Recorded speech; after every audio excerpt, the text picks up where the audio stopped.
In the name of the Father, the Son, the Holy Spirit. Amen. Merry Christmas. Merry Christmas, Father.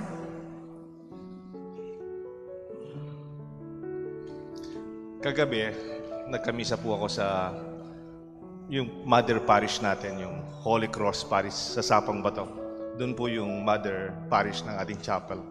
And before the Mass, yung mga kabataan, the youth, they prepared the panunuluyan, scripted.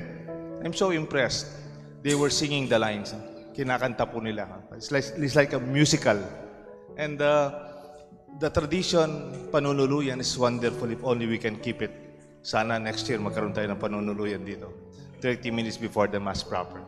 And it's a reenactment of how Jesus was born and how Mary and Joseph were struggling to find a place for Jesus to be born. They were looking and seeking an inn, but there was no place in the inn. They were knocking from one door to another. They were rejected. No space, no place, no room. That must be a very difficult experience, isn't it? Though panululuyan is very lovely, very entertaining, musical, but if you come to think about it, it's a very difficult, realistic experience. If you will be rejected, it must be very painful, isn't it? Lalo na nanganganak na siya. It was some kind of a urgent situation. Mary and Joseph, in search of a place for the birth of Jesus, faced a series of rejections. Every inn they approached had no room. They were turned away repeatedly. In their quest, they found doors closed for them, and every turn, leaving no space for them to find shelter. Manintun na pong pisantungan. Manintun na pong pipaglayunan. Mary and Joseph, Jesus, were longing for a home, at least a place for them for that night. No matter where you are and you find yourself, Christmas is a longing for home, ever present today. Even in the face of rejection, cold treatment, and unkindness, remember, you are not alone. In one way or another, maybe you also experienced rejection. You were turned down. You received a cold shoulder. They did not welcome you. Masakit po yan, humanly speaking. Kahit may konting pride tayo, minsan masakit when they shut the door before you. And yet you are not alone. Jesus, He was not yet born. He was just still in the womb of the mother, Mama Mary. He already felt rejection. Doors were closed. There's no room in the inn. Coming home to a relationship you can trust and you can count home. Go to the home where you will be warmly welcome, embraced in the bosom of your family. Christmas is going home. Christmas is being with our loved ones. Home is not a place. Home is not a building or an edifice. Home is where your loved ones, where you feel welcome, and they always wait for you and long for you. Our Simbang Gabi is a welcome, longing, and waiting for the coming of Christ. May our churches, may our chapels become a welcoming home and haven for Jesus and the Spirit to be with us. I believe in kindness. Not everyone will be kind, but be kind anyway. These lines are from a poem attributed to Saint Mother Teresa because it was written in the school where the Sisters of Charity were hosting children. Because kindness makes the difference. You will never be defeated when you are kind. Walang natatalong taong mabait. Ang kabaitan, even when we are rejected, I hope we do not reject others too. Kasi may ugali mga Pinoy. Kung kaya nyo yan, kaya ko rin yan. Kung kaya nyo ganyan ng ugali, kaya ko rin yan. Kung kaya nyo magalit, kaya kong magalit. That's not the way. Sabi nga, don't allow the negative traits in others kill the beautiful within you. Or maybe, mas magandang pagkasulat siguro, do not allow the ugly in others kill the beautiful in you. Kung minsan mayroong hindi magandang ugali sa ibang tao, huwag mong pabayang masirang magandang kalooban mo sa kanilang pagkatao. Affirmation is something we long for. Lalo na sa mga kabataan. Maybe they have the latest gadgets. Maybe they're using different apps. Maybe they have good schooling. But sometimes they long for affirmation. They could be rejected. They could be bullied. They could have had their own mistakes. But when somebody like home, like us, family, they can hold fast to their self-worth. Because like Mary, when she was affirmed by the angel, the young Mary said, "How can this be? Sino ba naman ako? I'm an ordinary woman. Hail Mary, full of grace, the Lord is with you." That affirmation gave that confidence in Mary to believe indeed that the grace of God was with her. Did she celebrate herself? Nagpa-party ba siya dahil she's the mother of Jesus? Or she's blessed among women? No. She immediately ran to serve Elizabeth, her kinswoman, who is quite old. Hindi niya po pinagparangalan ang kanyang sarili, kundi ang tunay na grasya sa buhay when you become sensitive to the needs of other people. That is graciousness. When you affirm others, hopefully they don't indulge in self-pity, but they have a sense of mission and purpose in life. May mga bata siguro sumusuko na, ayaw nang lumabas ng bahay, nagkamali, nagkasala, pwede rin. Or they were rejected in one way or another in school, among their friends, even family. I hope they don't indulge in self-pity. We can be Angel Gabriel for them. Sabi nga, cry if you want to, but after a while, wipe away your tears and take it as a challenge. Instead, help yourself that you can help others too. Because what we do is not about me. Hindi naman tungkol sa akin to. It's my mission, it's my calling, it's your vocation. Mary and Joseph faced rejection. In fact, Joseph went to his own town to register in Bethlehem. Taga doon siya. He's from the line of David. Unfortunately, they were turned away by Joseph's own community and family. Kung minsan mas masakit ang mag-reject pa sa'yo, yung taong minahal mo. Okay lang sana, reject ka ng opisina. Well, opisina lang yan. O, reject ka ng application mo, okay lang yan eh. Or you were rejected maybe in an exam. That's just academic. Pero masakit if somebody closed the door for you, pamilya mo, kapatid mo, mahal mo sa buhay. And yet they were not perturbed by this challenge. Even though fear of rejection is something very eminent, one of the most common fears among human, social phobia, is the fear of rejection. It's one of the highest fears that affects human lives. Kaya kung minsan ayaw natin pumunta sa altar mag-serve, ayaw natin gumitna para mag-serve sa community natin, sa opisina. We don't want to be rejected. We don't want to hear negative feedbacks.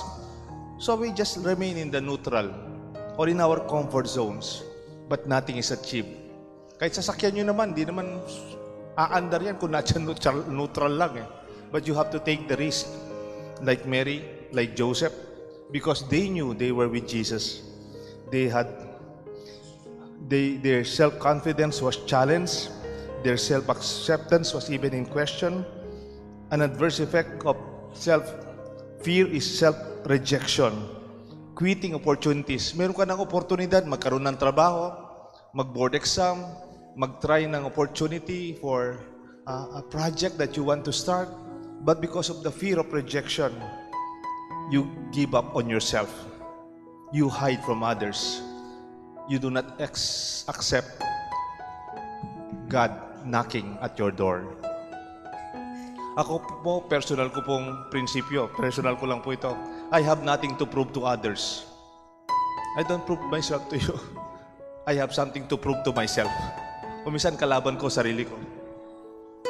And in that way, when you're confident about who you are and you challenge yourself, maybe others can have their own opinion.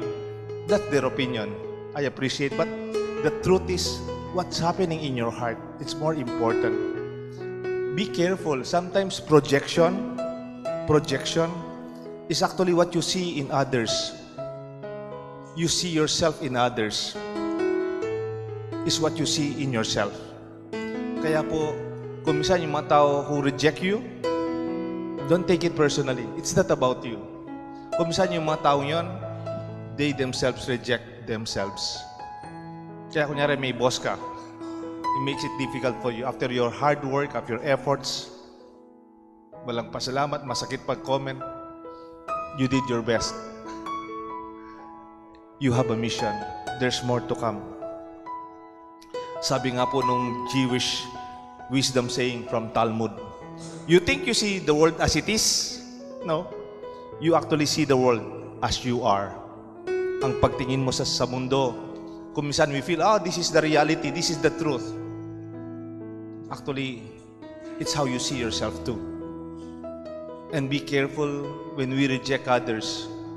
Baka naman we actually are just projecting the rejection that you have in our hearts.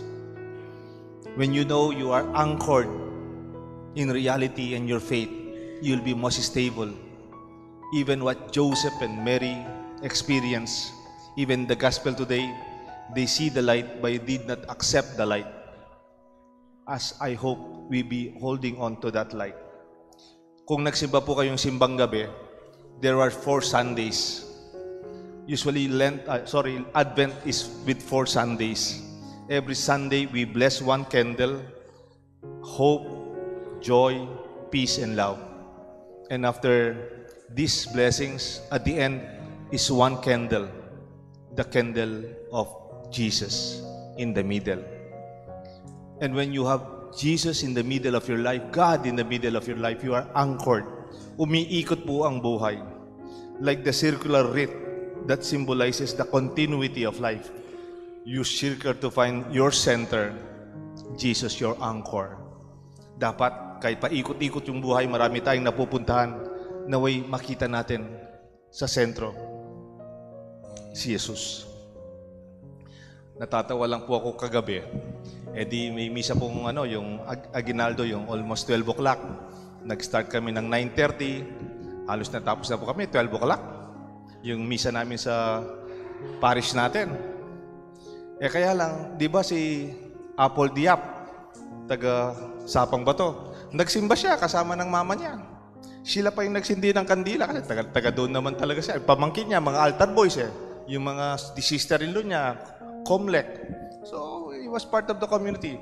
After the misa, di ba po nung bata tayo, after the mass, kinikis natin si Jesus, no? Kaya bawal na ngayon yun kasi yung COVID na. At least nagpipicture tayo sa... Hindi man po masyadong nagpa-picture kay Jesus. Nagpa-picture kay Apple Diap. Actually, guilty po ako. Pati rin, nagpa-picture ako sa kanya. Kasi sabi ni Apple Diap, Father, may I have a picture with you? Nag-ano po siya, nag-selfie siya kasama niya. Oh, may I also have a picture with you? Sabi ko. And then at the end of the simbang gabi, I felt guilty. Sabi ko, si Jesus nandun. Hindi po siya nagpa-picture. It could be possible, isn't it? Kahit nagbibiro lang ako, I'm sure we are here because it's Christmas. Pwede tayong busy. After this, after our long vacation, we go back to our busy lives. We go back to our daily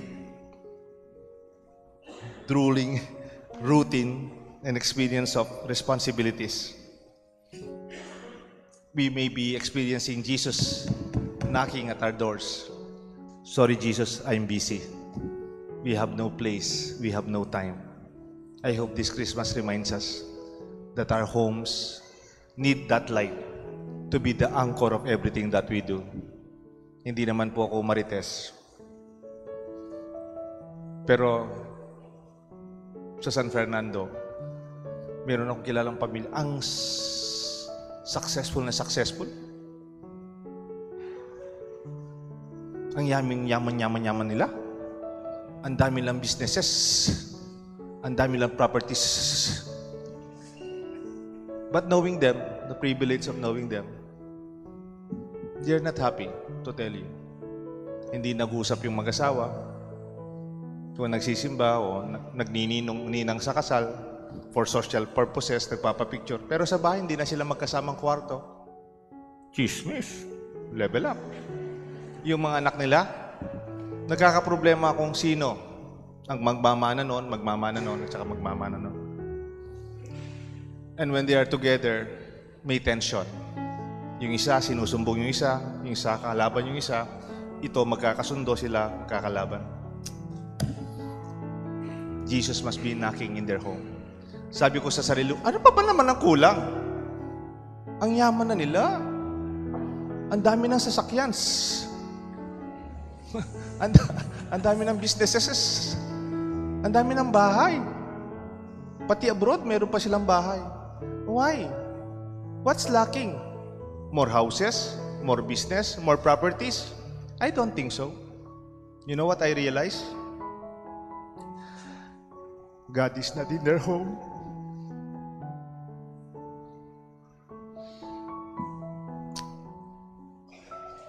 You cannot buy that. You can have your business. Sige, magtrabaho kayo. Sige, magpakapagod kayo. Please, don't forget to bring home with you Jesus after this Mass.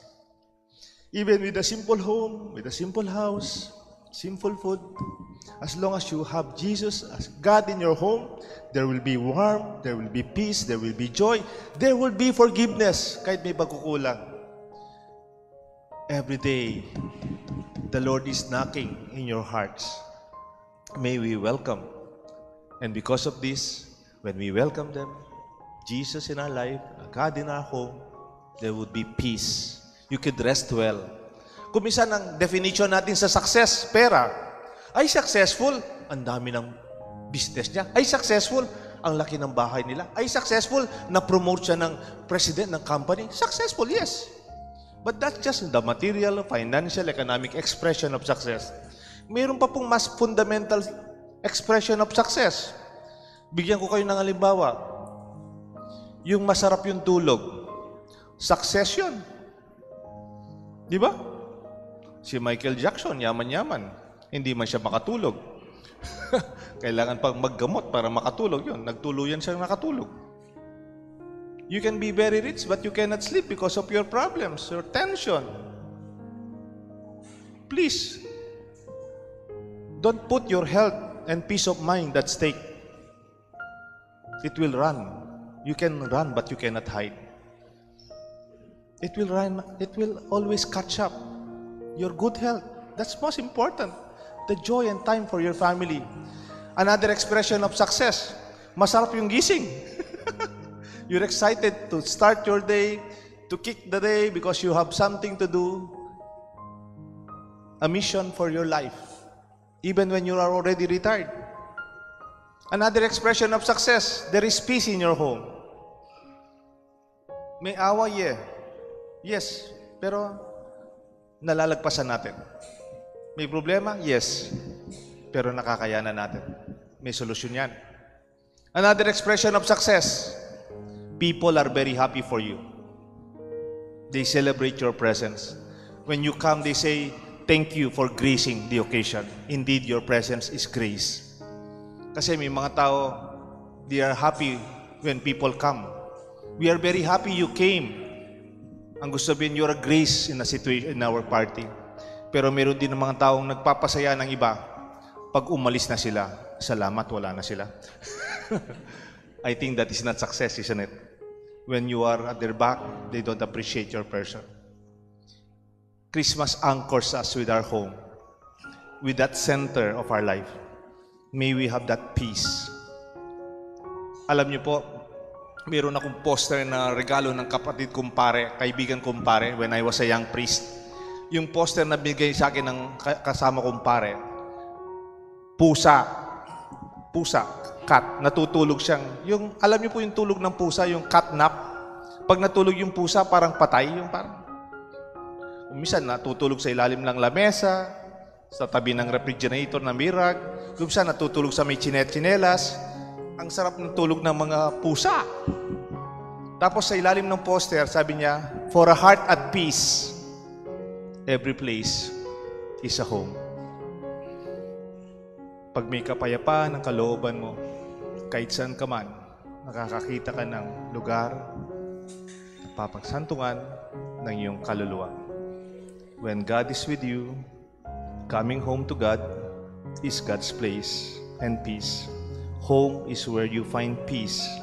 Home is where you find God. He is always at home, knocking at your doors. May we welcome Jesus, Emmanuel, in our midst, at our church, and most especially in your home and in your lives. May God bless us all, the Father, the Son, and the Holy Spirit. Amen.